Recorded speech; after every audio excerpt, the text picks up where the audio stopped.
that through the power of sport, you can do good. This UNICEF relationship goes back a long time. How did you get involved with them? Well, it does. Firstly, good morning, everyone. I know it's an early morning, and I'm sure a few of you had a late night last night, so thank you for at least being here. I'll do my best to keep you all awake. But, you know, my relationship with UNICEF is the most important work that I do. It's the work that I enjoy most, even though I enjoy all of my work that I do. I never consider it work because it's something that inspires me every single trip that I go on, every child that I meet. But it started a long time ago. When I was actually 17 years old with Manchester United, I was on tour in Thailand, and I was asked to go to a women's centre to see the work that UNICEF do. And it was incredible. And I knew then, even at 17 years old, this is what I want to do. This is what I want to be part of. So when I got the call from Copenhagen to be Goodwill Ambassador, you know, it was quite an emotional moment, because for myself as a footballer from the East End of London, to be able to be part of an organisation like UNICEF that was helping and is helping and always helps young children around the world, you know, I was very privileged with that. So it's been long-standing. I've seen and met some incredible children over that time. But you know, the issues and situations continue every single day, and I will continue to fight for children's rights until I can fight no more. Well, I think we saw in the video, you don't just talk the talk, you walk the walk, you travel, you get out there. What are some of the most memorable experiences for you? You know, every trip that I go on is a memorable experience. Good, bad. Every child that I meet has a different situation and a different worry and different dreams and different hopes. You know, the first time that I sat down with UNICEF, I said, okay, take me to a place that is the worst and needs the biggest help. And the first trip that we went on was Sierra Leone, and it was just after the conflict, and that was a long time ago. And I met some incredible children, and I always tell the story that whenever I meet these children, you know, obviously I'm very lucky to have 4 amazing children. These children are in completely different situations to what my children are and to other children around Europe that I've met and around the world that I've met, but they have the same smile. They have the same smiles. Whatever situations they're in, their smiles are the same with these kids. So there's so many different situations that I've been in, that I've seen. You know, I visited so many different places, like I said, Thailand, Nepal, China, and recently India, which India really opened my eyes, because these young people were championing for change. And I went to this women's centre that these girls were incredible, talented, driven, and it was inspiring. What about the Seven Fund? How did that come to be? What is that? Well, we came up with the Seven Fund because, you know, over my time with UNICEF, we've seen an incredible amount of change. And I've seen personally, you know, there were certain things that we had to really focus on. You know, education, you know, forced early child marriage, immunisation. So all of these things that we really needed to focus on, and that's why we set up the Seven Fund. So we've been able to help millions of children over that time. It's something that we've been very proud of. But during that time, I also noticed how girls were getting left behind. And that is one thing, obviously having a daughter myself and seeing how girls get left behind, and they don't have, you know, equal access to education and to healthcare, and they are forced into early marriage, which then takes them out of their education. So I wanted to focus the next few years on that, and that's what I'm focusing, you know, on this year. Teenage girls, empowering them, you know, to live to their full potential. They should have the right and the same access as the boys do. You know, I'm not saying that I'm stepping away from helping the boys, but my main focus is the girls, because when you empower a young girl, you know, it uplifts them, it uplifts their family, it uplifts their communities, And that's good for everybody. That's good for the world. And that's one thing that we're focused on. So how much time, you've got a lot going on. So how much time do you spend with UNICEF and on the trips and making sure that these funds go to the right places? Well, it's a daily thing, in all honesty. You know, within the office, it's a daily thing. We're always communicating with UNICEF. We're always communicating with the team that we have. I also always try to do at least 1-2 trips a year. And they're always major trips, and they're always shining a light. And I think that's the one thing that I can do, you know, is shine a light on these situations. And that's one thing that my platform gives. You know, throughout my career, I've been successful on the field, I've been successful with business, but what gives me the platform to help organisations like UNICEF is the fact that I've been successful on the field, and that's what I want to do with the platform that I have. They probably go nuts when you come visit. Well, and that's the amazing thing. You know, I step into these communities and these villages that don't have TV, that don't have radio, and you walk out onto, you know, a soccer field, a football field with a ball, and these kids light up, you know, whether they know me or not. And most of the time they do know me purely because everybody knows of you? Well, not just that. But, you know, whether it's they've heard the name Beckham on the radio, you know, or whether they've seen their father wearing an old Manchester United shirt or an old England shirt, you know, it is great to have that. And it is great to be able to use that for good. Speaking of using it for good, you also participate in the King's Fund. Is that something more recent?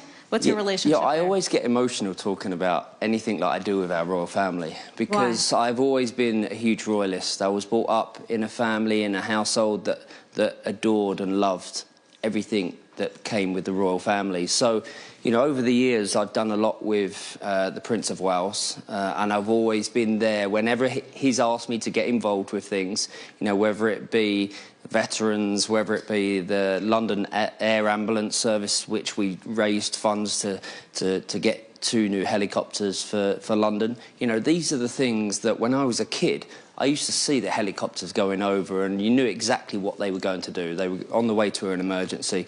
So to be involved in that has always been a yes for me. You know, whenever the Prince of Wales sends me a message and says, I need you to do this or be there, it's always a yes. So when the King asked me to be part of his foundation, I was very honoured, very privileged. I rang my mum straight away and said, you're not going to believe what I've just been asked to do. What did she say? My mum always just bursts into tears, in all honesty, because she's so proud of, obviously, what I've done throughout my career, but she's also proud, and she knows my grandparents would have been proud that I've played such an important role within the royal family and the charities that they have. So to be involved in the King's Foundation, you know, our King is an incredible man. He's an incredible man, but he's not just been an incredible man for the last 5-10 years. He's been an incredible man for decades. You know, the work that he has done to empower young people, you know, the grassroots work, you know, all of that, all of those, you know, sustainable work, all of these things, all of those lost arts that are lost, and he's trying to bring them back. You know, I visited recently. I visited him, and there's a couple of great pictures that I've had of me laughing with him, and you know, best friends apparently. But you know, we have very similar interests, and I think is he really into beekeeping too? Beekeeping, yeah. Who is that knew? a very popular thing to be into in the UK? Well, I didn't think it would be, but apparently it is. So he's into bees, I'm into bees. He's into the countryside, I'm into the countryside. So. And he's into empowering young people. So, yeah, so I'm very honoured with that role. They don't really go into the philanthropic part in The Crown. So I think many people don't know. Yeah. It's a big part of the monarchy. I think, you know, we all watched The Crown. We all learnt a lot from The Crown. You know, Is it accurate? I wouldn't know. I wouldn't know. You know the monarchy. Yeah. Anyway... So what's next on the philanthropic front? I mean, it sounds like you have your hands full on UNICEF. the King's Foundation. Is there anything else you'd like to do to make a difference? To be honest, we want to just continue to empower young people. I think, you know, it's a silly thing to say and an obvious thing to say, but they are our future. And we need to continue to empower, you know, especially young girls, to live to their full potential. And when you give children the tools, when you give them the opportunities, they respond. What about empowering your young people? You're a family guy, 4 kids, they're all very famous. They didn't grow up the way you grew up. No. And they didn't grow up, certainly, as you mentioned, the way some of these kids around the world. So how do you instill the kind of values that you're talking about in your kids? I think by giving them the values that we had growing up. You know, mine and Victoria's children have grown up totally different to how we grew up, but we instilled from a very young age the right values. You know, my sons, you'll never see my sons walk into a room and not let a lady go through the door first, or shake people's hand, because or that's what you did. Be engaged. That's what I did. So, you know, whether you think your children are watching or listening, they are, most of the time. And luckily for me, you know, my children have noticed, you know, when my wife leaves the table, I stand up. It's old traditions like that that I have tried to pass on to my children, and thankfully, you know, they've turned out great. And me and Victoria are very proud of our children, you know, not because they have their own dreams and ambitions and they're working and they're doing exactly what they want to do, but more because of the values that they have. And let's hope they continue. You stand up every time she leaves the table? Yeah. I can't imagine my husband doing that. I do get strange looks at times from people. They're like, why are you That's old school. It is old school, but you know what? It's how I was brought up. And I've tried to pass it on to my kids, and my kids do it. They don't always do it, but they know that's what Dad does, so... We watched in the Netflix movie and learned a lot about you. I think you've really opened up, and your relationship and your marriage. And I know Victoria's doing a Netflix movie of her own. She is. Why did you decide now is the time to let people in? Well, it took me actually 10 years to do my documentary because I never really felt that I was ready to look back at my career at that point. When I finished, when I retired, I believed that there was more I wanted to do. So it took me a while to agree to it, and then it came round to the 10-year anniversary of me retiring. I thought maybe this is the right time to do it. So then we looked for the right director. We found Fisher Stevens. Then we looked to have the right partner with Netflix.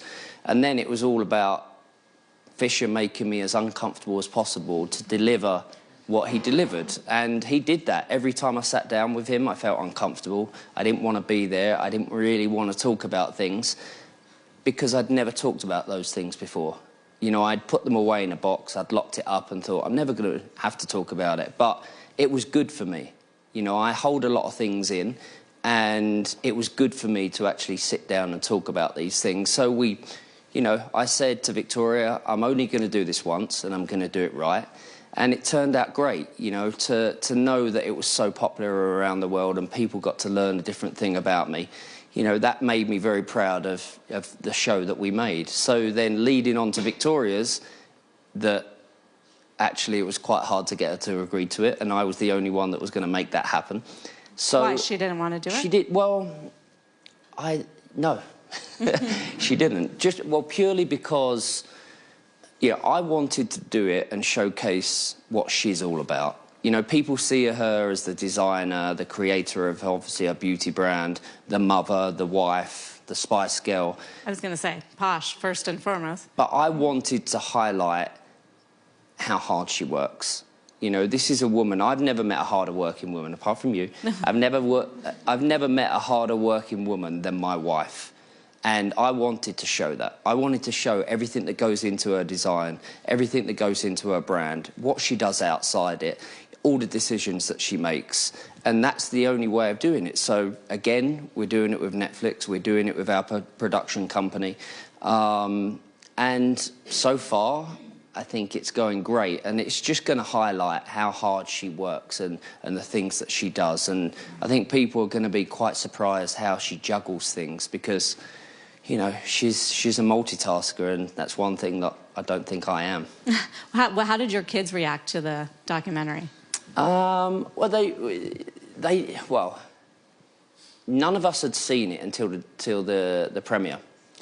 So because I made that conscious decision to give that power to Fisher Stevens, the director, and Netflix and my team. You know, my team had seen clips, but, you know, the edit, I wanted them to have full control because I think that was important, and it came out in it. So we sat there at the premiere, and I could see one of my sons getting quite emotional, Brooklyn, because he lived through that whole time. You know, he's 25 years old, so he'd lived through every moment of my career and, you know, mine and Victoria's relationship.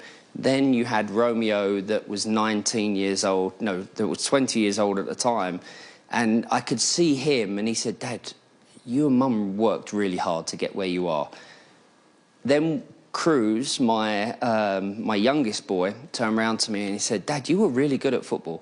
That was his reaction. I was like, "Yeah, well, Dad used to do that." Sorry.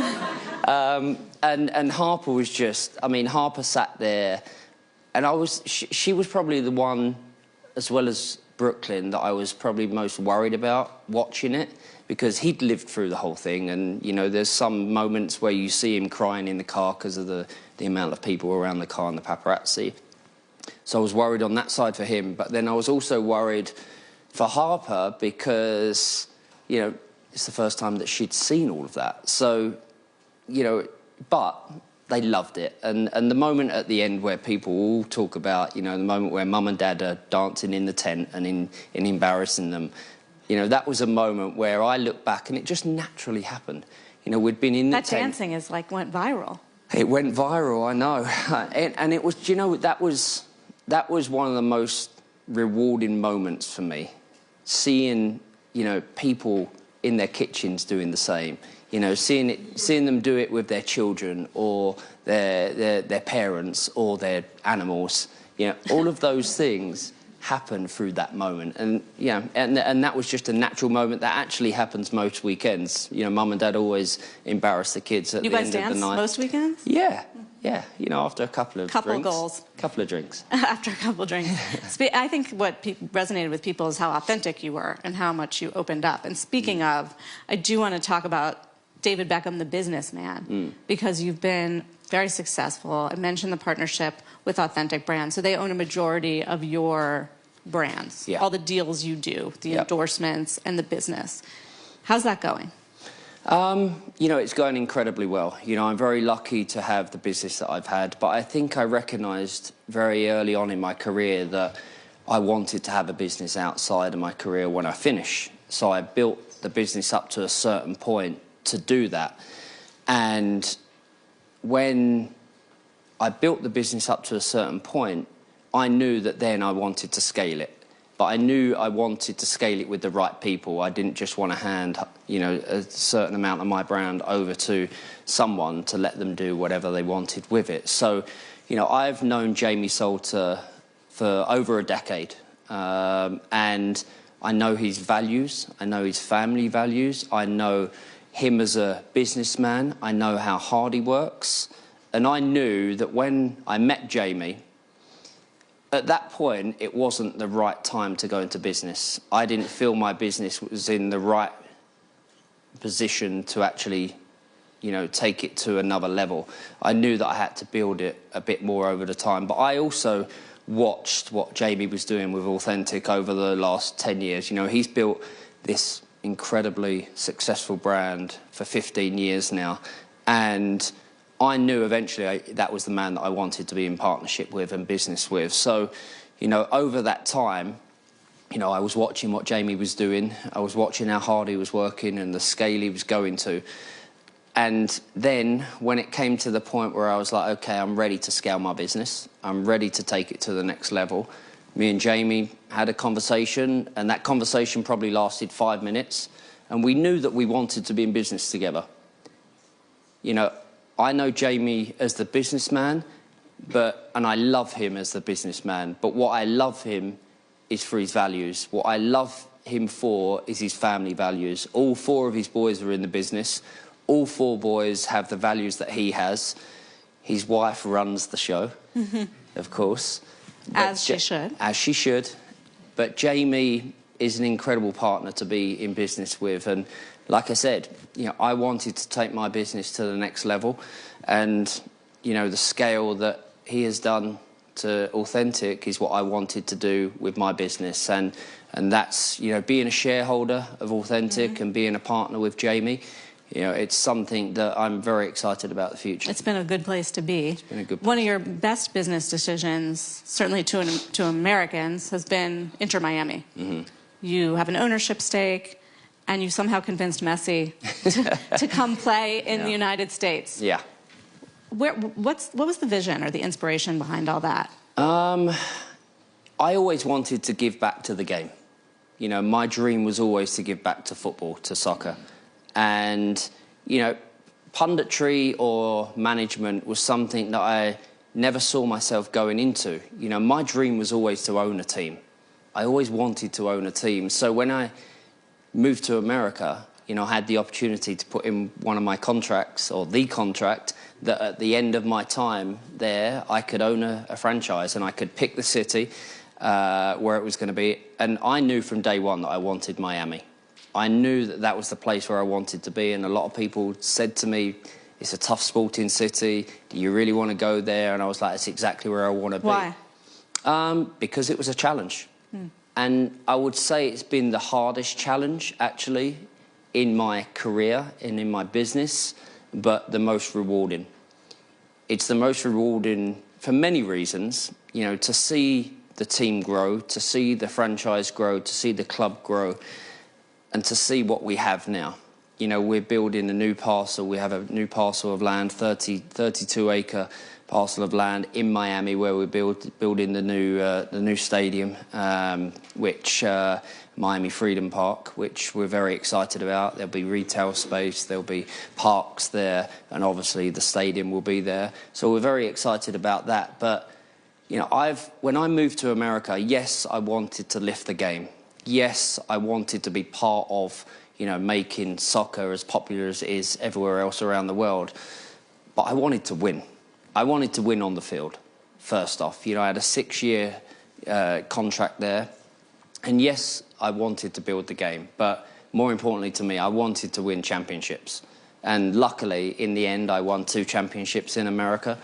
But now, being the owner of a club that has the greatest player to have ever played the game, you know, that's down to people's opinion, but in my opinion, he's the greatest person to have played It's not that controversial. the game. Not anymore. No. So You think MLS can be as popular as I do. Europe? I've always believed in the potential. You know, America is America. Simple as that. It's a powerful country. It's one of the biggest and greatest opportunities of countries. And you believe that. When I moved to America, it's the land of opportunity. I knew that I wanted to live in America at one point and create a business. And to create a business that we've done, and I now sit back in my chair in Miami, in that stadium, and Leo walks onto that pitch, and I'm like, I'm quite proud of that. I bet. I do want to open it up to questions in the audience. Sure. Sure. I don't know if I can hear me. Can you hear me? Yeah. Yes. Well, first, I must tell that Davos was not the right in my opinion. But I'm grateful because of that, because I can see such an inspiration. Oh, there's a resilience. microphone for you. I can see such an inspiration and resilience behind that. I'm Chuy, I'm a YGL from Monterrey, Mexico, and I have 3 kids, 2 daughters, a gymnast and a dancer, and a son, a 16-year-old soccer player in Mexico's main league. What would be your advice for my son and the kids alike that don't have the opportunity to think of business that early, to think of philanthropy that early, and to experience humanitarian needs as you did, so that they can aim beyond national teams or beyond, for example, for a Mexican player, beyond playing in Europe? How can they see bigger? How can they dream bigger? Well, it is all about their dreams. You know, at the end of the day, you know, we can always give our children advice, we can always guide them, but then part of that has to be down to them. You know, part of them, you know, you talk about your children doing what they love. That's the most important thing, to do something that you love. You know, I love to work. I love to be in business. I love to be a footballer. You know, I'm very lucky. You know, I am a person that, you know, my parents gave me the support that I needed.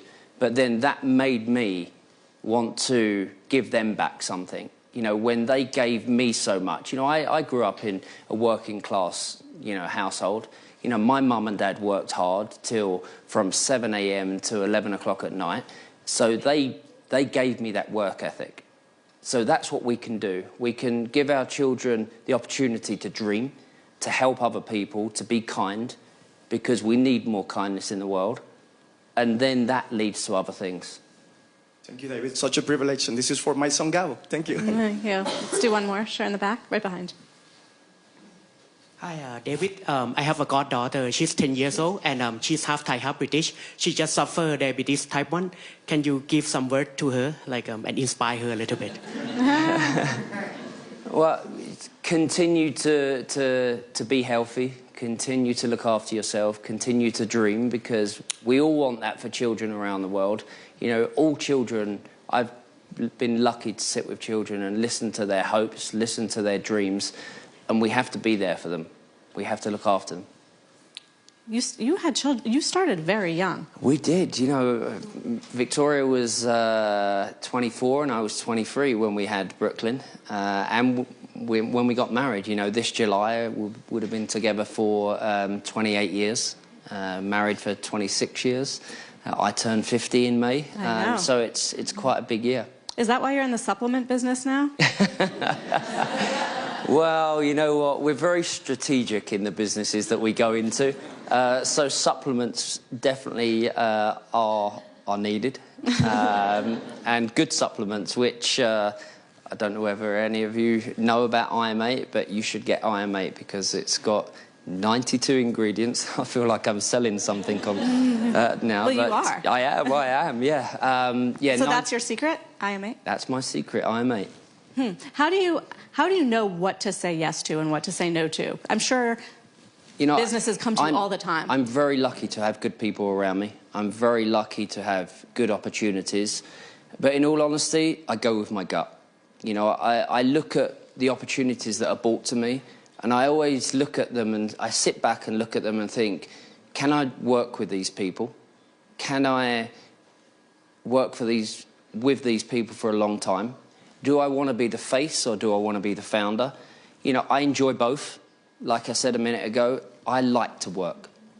You know, I think that's why me and Jamie are best friends and have the same values and interests, because we both like to work. So that's the thing that I always go with. I always go with my gut. Is there an authenticity? Because, you know, my fans, the people around me, people that look at what I do, it has to be authentic because they see through that. So everything that I do has to have some kind of connection. You're clearly very inspirational. I wonder, though, David, who inspires you? My children, my wife, children that I've met throughout the world, that I've worked with, that I've helped, that UNICEF have helped. You know, every time that I go on one of these trips, every time that I do something for UNICEF, that inspires me. But it's my children and it's my wife that motivates me. Simple as that. You know, like I said, my wife is hardworking. But the reason I continue to work as hard as I do is for my children. And I'm not talking about for their futures, but I want to set the right example.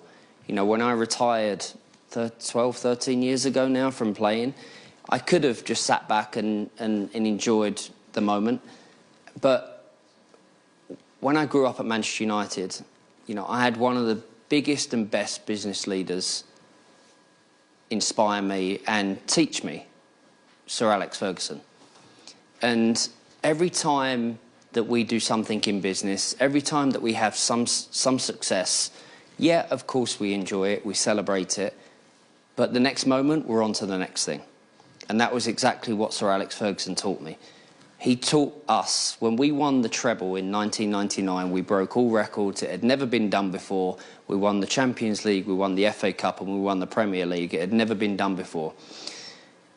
The next morning, the boss has said, OK, I'm glad you enjoyed that last night, but today we go again. And next year we do the same. And that's what I always had installed into me.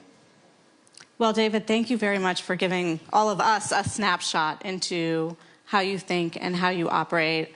It really was a treat, so thank you. Thank you very much.